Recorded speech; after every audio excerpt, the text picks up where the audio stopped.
I just wanted to share with you a little visual that can help you prevent dehydration for your child. As a first aid instructor, I often end up talking about reserves, trying to help participants understand the difference between caring for an adult and caring for a child or an infant to prevent emergencies.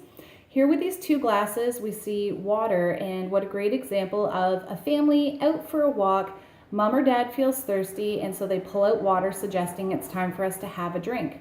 They replenish, their child replenishes, and they continue walking.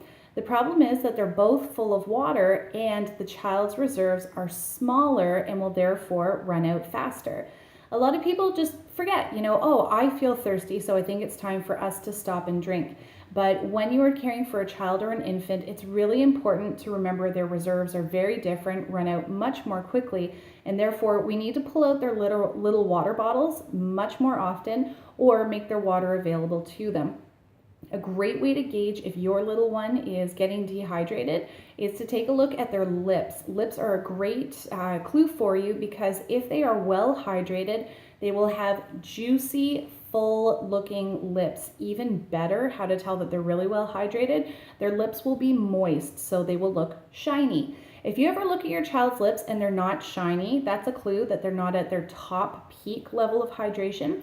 If their lips are starting to look flat or deflated instead of plump and juicy, that's a sign that they're moving towards dehydration, and you know that your child is dehydrated, needs water. When you see that the lips are no longer smooth, if there are any wrinkles, any folds in the skin, any puckering at all, that's not because they've been making faces and the skin is a little bit wrinkled. That is a sign of dehydration.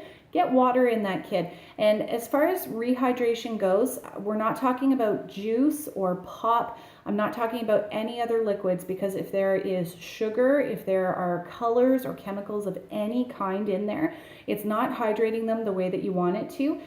You want to get water in their system, the true hydrator. And so this can help to explain why when you go out, your kid is asking for water more often than you are, or why we need to offer them water more often. It also explains why they're asking for more snacks, or why they ask to be warmed up or cooled off sooner than we do. Everything that they have, heat, cool, water, food, you name it, they just have smaller reserves.